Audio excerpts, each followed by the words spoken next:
We're going to continue in 3.2 talking about part 2, which is multiplicity and then graphing polynomials.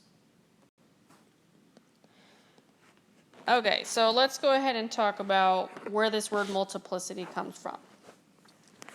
So I have an equation here, a polynomial function, and I'm going to show you how to factor it. So I pulled the negative out front, and then I pulled an x squared out of all three of these. And that leaves you with negative x squared times x squared minus 4x plus 4. And then this you can factor into x minus 2 squared. And then you still have that negative x squared out front.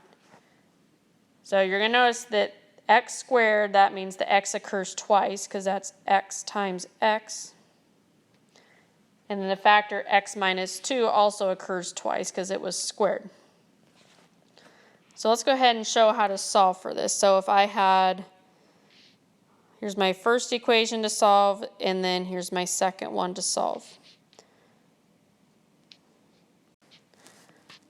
So if I start by dividing by -1, I still have 0 equals x squared.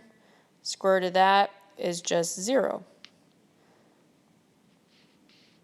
Then the other one, I would have to start by taking the square root, which is just 0, equals, now we have x minus 2 left. Add the 2, so 2 equals x. So 0 and 2 are both zeros of the function, and we're going to say that they have a multiplicity of 2. So that is from the exponent that it had.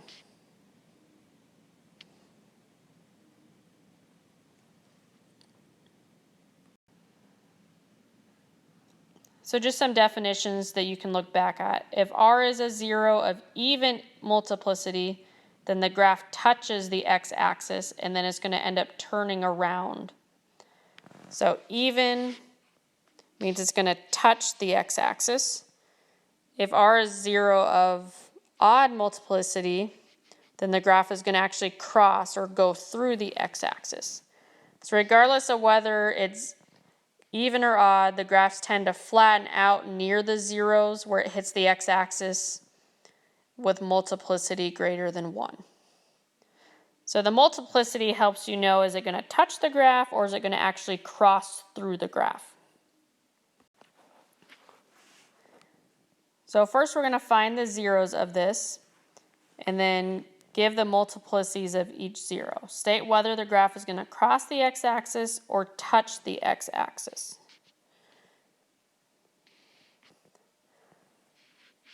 Okay, so if we had to set this equal to 0,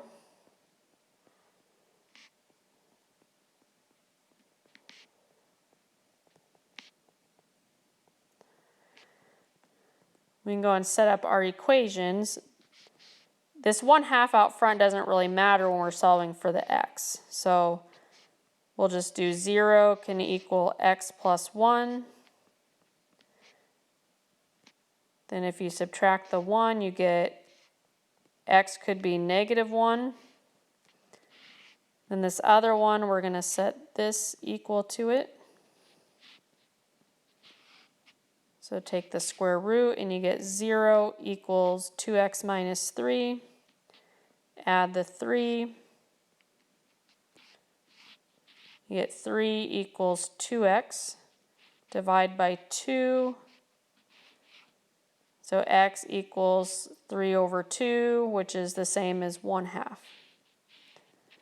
Okay, so that's how you start. You first need to find the zeros, and then we're going to talk about what those mean when we're graphing it.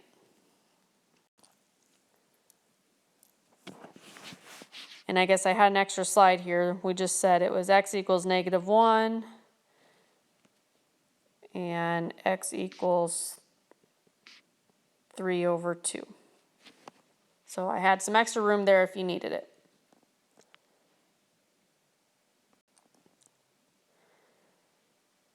Okay, so now the graph, we're trying to decide, is it going to touch or cross through?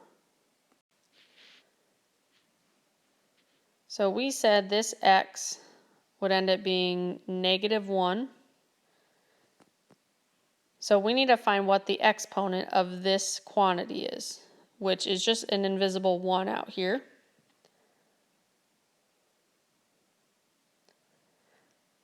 So we have the graph is going to cross the x-axis at x equals -1. Because we have an odd multiplicity. So when x was -1, the n was 1, the exponent, which is an odd number. And when we have odd multiplicity, the graph crosses through the axis at that number. So you see at -1, it actually goes through it. And then our other number here for x, this one was the 2/3 or 3/2. And this one has an even exponent associated with it.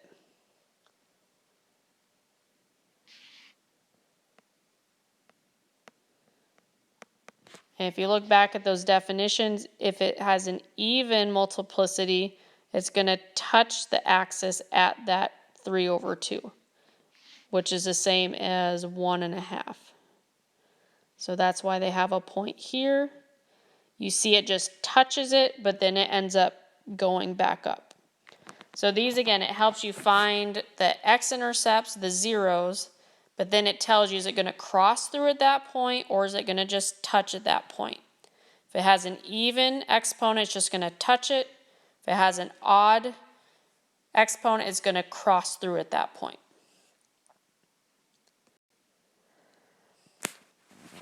Okay, let's try another one of those because they take some practice.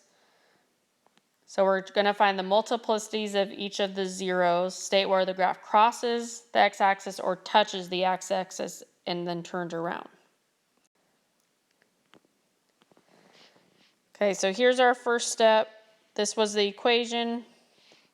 Then we're going to set it equal to 0. So that's where they got this next step.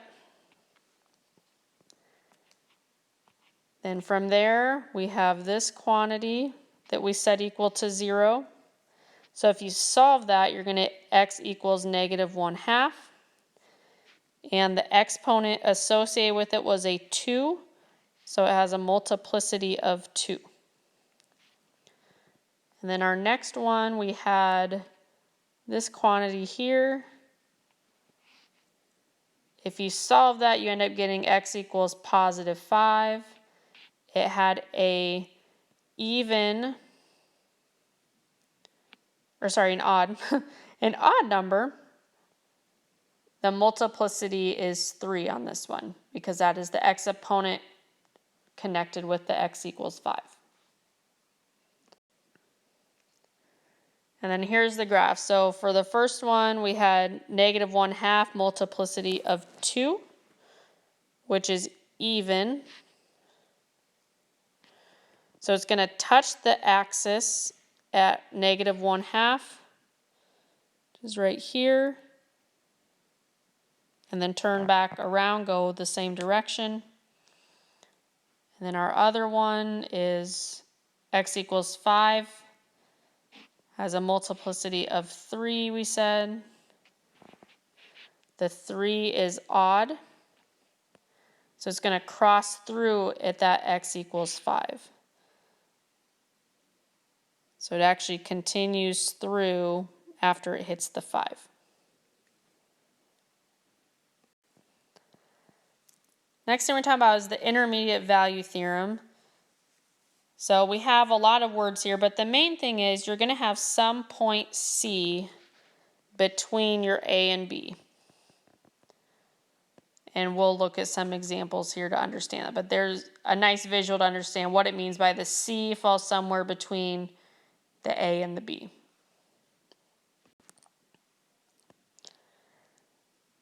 Okay, so some of your questions will just say, show that the polynomial function has a real zero between -3 and -2. Okay, so when we solve that, if what we get have opposite signs, then there is at least one real zero between those numbers. So it's going to hit the x-axis somewhere between those numbers. So let's go ahead and solve for f of -3. That means I'm going to go to my equation and replace all the x's with -3's.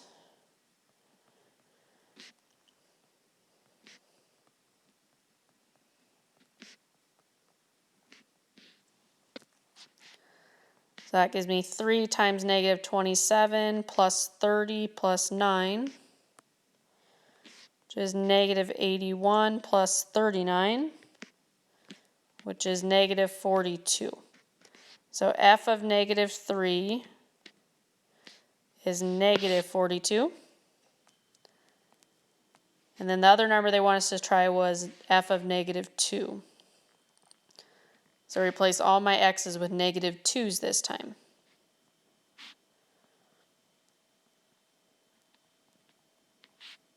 So I get 3 times -8 plus 20 plus 9, which is -24 plus 29, which is a +5.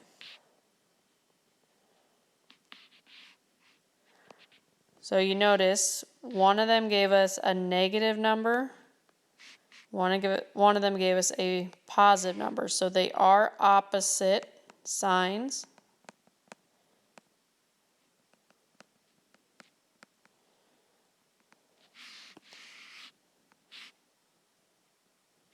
So there is a real zero between -3 and -2.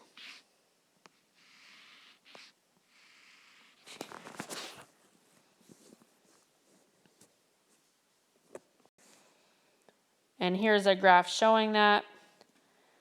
So there is a real zero between the coordinates where the x is -3 and the x is -2. So you can see that it hits the x-axis, that is a 0 of the function. So -2, 5 is one coordinate you end up getting. And then -3, -42 is another one we end up getting. So we end up with a 0 where it hits the x-axis somewhere between those two red points.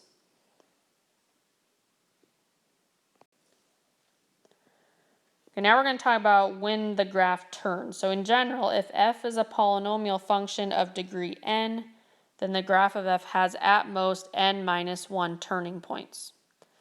So let's say the exponent was 4, then it would have 3 turning points in it, at the most. So there's going to be a lot of steps to this that you're just going to want to go one step at a time. So use the leading coefficient test that we did in part 1 to determine the graph's end behavior. What's it going to look like at the end? Step 2 is to find the x-intercepts, which we have been practicing. If there's an x-intercept at r as a result of x minus r quantity to the k in the complete factorization, and then it goes on to talk about that. So you read that on your own. It just tells you if it's going to touch, cross, or flatten out. And then again, even touches the x-axis, odd crosses through the x-axis. And you're looking at this exponent value here. Then we'll find the y-intercept by solving for f of 0. Then 4, you can use symmetry if you want to try to figure out some other coordinates. You could make a table of values. There's a lot of ways you could find some extra coordinates. Then step 5 is use the fact that the maximum number of turning points is n minus 1, where n is the degree, to see if it was drawn correctly. So we're going to walk through one example here step by step. Okay, step 1, use the 5-step strategy to help us graph this. So first we're going to determine the end behavior. So I copied something back from our first part 1. Identify the sign of a sub n, the leading coefficient and the total degree. So if we look up here, this is the a sub n, so we have a 2.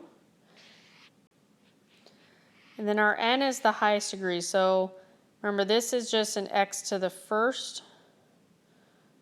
So we have an x squared, then an x to the first.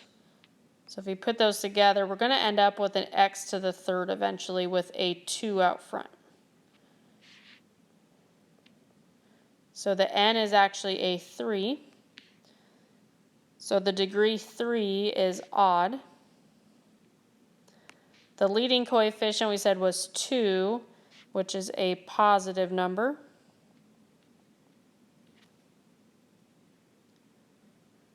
Okay, so then if we look back up here, for n was odd, this was back in part 1. Then you go to, if the leading coefficient is positive, the graph will fall to the left and rise to the right. So that's where I got this last statement. So you see it falls on the left side and it's going to eventually rise on the right side somewhere. Step 2, we'll find the x-intercepts or the zeros by setting f of x equal to 0. So we have f of x and they put the 0 on this side, but you could have put it on the other side.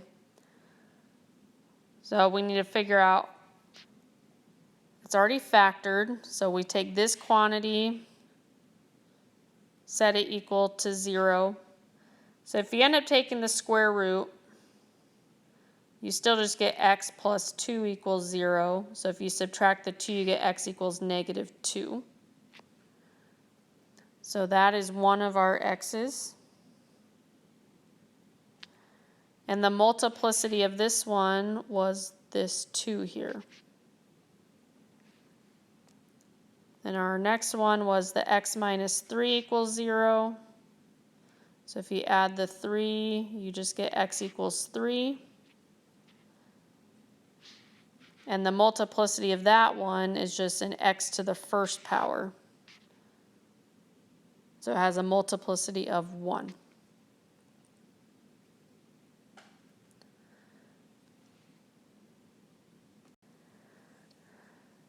Okay, so here's some review I took a snapshot of.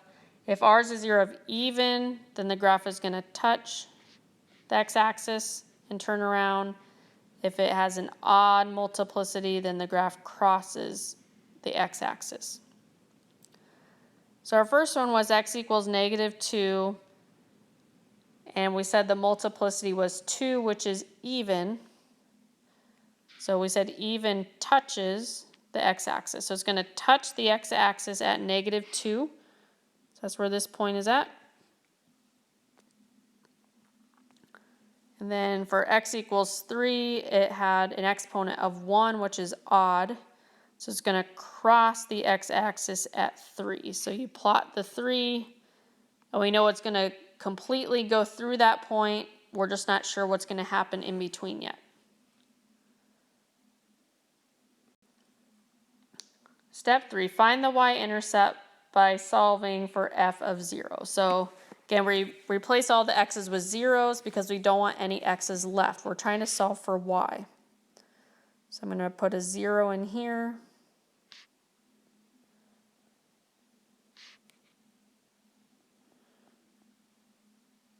Oops, and a 0 in there. Almost forgot that one. So that gives you 2 times 2 squared times 0 minus 3 is negative 3. So if I finish this, I have 2 times 4 times negative 3, which is negative 24. Okay, so the y-intercept is going to hit the y-axis at negative 24, which is a coordinate of 0, negative 24. So that's where they got this coordinate.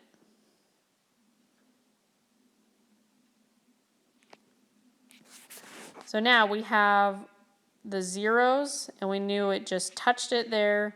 Then we have this 0 that crosses through at 3 we found on the last slide. And now we have a y-intercept. So now we just need to find some more coordinates down here to see what's going to happen down there. So to find some of those coordinates, if you looked, that was where x was +1 and +2. So to find our coordinates, we're going to find what f of 1 is and what f of 2 is so that we can have 2 more points to graph. So in this one, you replace all the x's with 1s. You end up getting -36, so that's this coordinate. And then for 2, I'm going to replace with a 2 all the x's. You end up getting -32, so here's another coordinate. And then we can go ahead and plot those on the graph to kind of tell where the curve is changing at.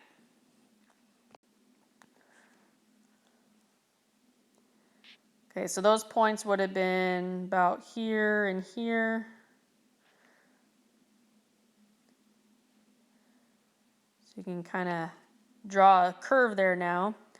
Use possible symmetry to help us. So our partial graph shows that we're not going to have symmetry over the y-axis or over the origin. So this step doesn't really help us on this problem. Okay, step 7. Using end behavior, intercepts, and the additional points, we end up graphing it like this. So we had the zeros, we had the y-intercept, and then we had a couple other points at 1 and 2 that we found, f of 1 and f of 2. And we know it's going to fall on the left, we said, and rise on the right.